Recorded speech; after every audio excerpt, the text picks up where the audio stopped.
no one likes a one-trick pony, especially if that pony's one trick is biting people, or, playing the victim of cancel culture. This is why most people weren't expecting much turnout for Free-for-All's second year. And with less attendance comes less chance that something worth talking about would actually occur. But despite what you may think about this convention, despite what other people may be saying about this convention, I'm here to tell you that, yeah, Free-for-All 2023 was extremely barren, even compared to its previous year, which is sort of fitting given recent events surrounding the con, but we've already talked about that. You see, when furries usually shit-talk the convention, it's usually because of something disgusting, like if they allowed a known predator to attend despite heavy public backlash. But in the case of Free-for-All, the unanimous complaint I saw about the con was that it just looked boring. As well as the former, but looking at who attended last year, that was just kind of par for the course. This isn't really hyperbolic either. If this video were just me talking about what happened at this convention, it would just be me telling you how boring it was. I mean, one of the events were just 4 people guessing what soda they were drinking as people in the audience watched. What insight could I give about that? So instead of giving you a rundown of what happened at the con this year, I'll be using our time here to look into why this convention dropped as hard as it did. How Free-for-All went from barely decent to practically on its deathbed. This may sound pretty pessimistic or douchey to say, but I'm inclined to believe that Free-for-All was doomed from its very conception. Out of the gates, this convention labeled itself as the anti-cancel culture furry convention. Their entire identity and advertisements were based on being this anti-political, American-made, built-for tough furry convention. A furry convention that technically isn't even referred to as such, as they refer to themselves as an anthro convention. A difference in wording that I personally find pretty funny. But looking at 2023, this advertisement style was still front and center. A campaign made to capitalize off of any publicity possible, whether it be from those who despise the con's forerunners, as well as, I'm guessing, the America First or no politics crowd in the fandom, which more often than not usually seems to just become anyone but the lefties. I say this due to the animated trailer for the con that would be uploaded onto JSonFX's channel titled The Absolute State of Furry Conventions. For those of you who are familiar with the work JSonFX and Cap's Corner release, you would know that subtle allegories are a strong suit for the two. Looks like we just lost another one. More memories to delete from my timeline. Wait, for what? Wearing red to an all-blue con? Rookie mistake. Insta-block. Their work contains messaging so discreet that it took me quite a few rewatches to understand what was being said between the lines. I already hit retweet on the call-out post. Been long enough. That was close. Yeah, we were almost bigots if it wasn't for me. Their work that in no way emits a feeling of soullessness. Tulsa, Oklahoma. Come and meet new friends and try a wide variety of multiplayer activities in our games room. Their work that in no way makes a crude reference to Peace Wolf's recently divorced husband. Allow me to politely inform you, milady, that many of your guests have been cancelled by yours truly, and thus have been banned from having fun forever. Clearly, this means I should be in charge of this convention. My first act will be banning all attendees that ever disagreed with. Okay, I think you get the point. I think this animation fully highlights Free-for-All as the one-trick con that it is, as it seems the only claim to fame the convention has is that they're anti-cancel culture. So much so that at this point it's just another slot for their thought cabinet. It also shows the issue that arises when your only appeal is being edgy and antagonistic to provoke people. Because at that point, you're more so creating a breeding ground for hate watchers, and all hate watchers will do is watch from afar, talk their shit with their friends, and then go back to something they actually enjoy. I mean, think about it. Who in their right mind would fork over $40 or more just to hate attend an anthro convention? Especially its second year after seeing what went down at the first.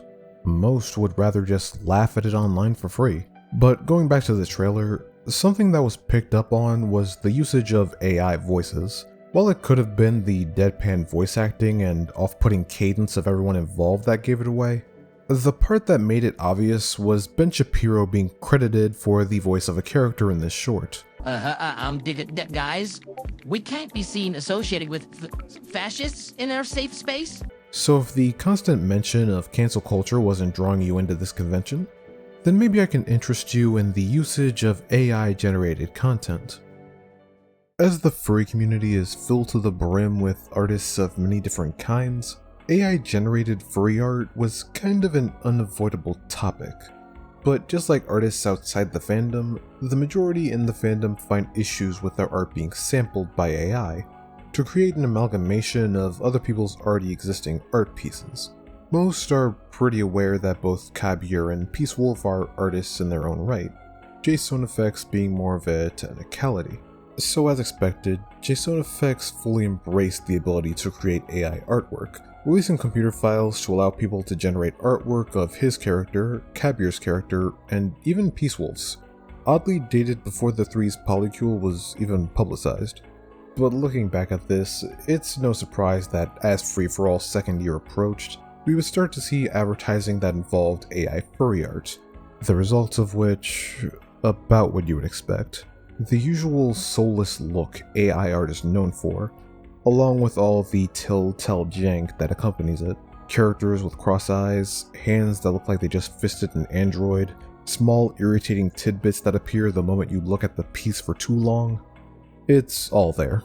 Now, I'm not really a person to condemn AI art completely. Sure, in its current state it's a pretty detrimental nuisance, but in my personal opinion, I at least think AI art can have its place, maybe to aid with creating reference images or something along those lines.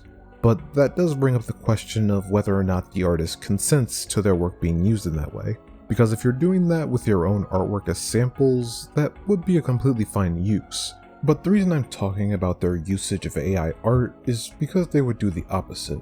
Whether out of laziness or to get more negative press is anybody's guess, but there's an old phrase on the internet, AI art is theft. This being said because of AI art being a jumble of samples taken from actual artists, whether they've consented or not. But in the case of Free-for-All here, I would say that it's less art theft and more along the lines of art robbery in broad daylight. Because one of the advertisements posted didn't even attempt to hide what art had been sampled. A frame ripped right from the furry visual novel Far Beyond the World. Regardless of your thoughts on this phrase, I don't see any issue in calling this blatant plagiarism. But this would create a small hiccup of attention on Twitter, resulting in the novel's creator being notified. When made aware, they would first state that they weren't associated with anything related to Free-for-All, before requesting that the con staff remove any promotional material relating to their work, unsure of how to approach plagiarism with AI art involved. But regardless of this request, however, nothing was deleted and things would just keep going. Up until the day of the convention, where we would all be treated to the sightings of a ghost town. I've already explained the watering hole game where people had to guess what soda they were drinking. But the site of the con that caught the most attention, well, besides the ball pit making a grand return of course, would be the rave. The rave that was more equatable to an episode of Black Mirror.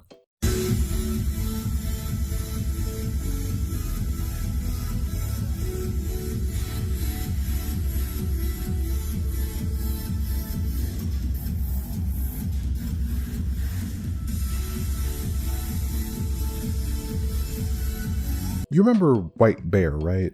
That episode where that woman was getting chased down, but instead of helping, the people around her would just record her with their phone cameras? Seeing this rave filled me with the same unease I had watching that episode. Unlike the previous free-for-all that wasn't much better but at least still had a DJ, this year there was no DJ, just music being played off of a playlist, and that isn't even the worst part either.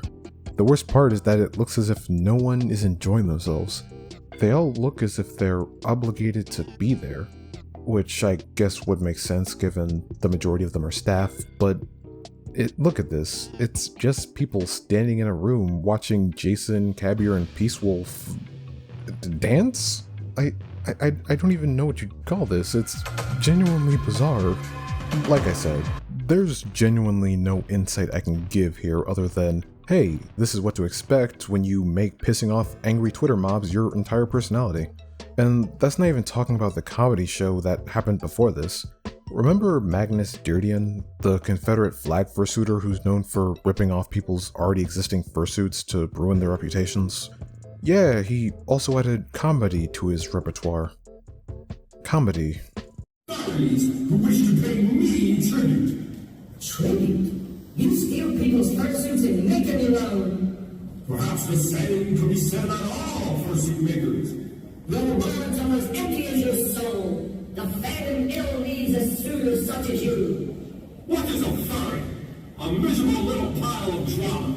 But enough talk. I'm going to go and get drunk and watch Zootopia. Anyone who's seen my show 167 times needs to be drunk.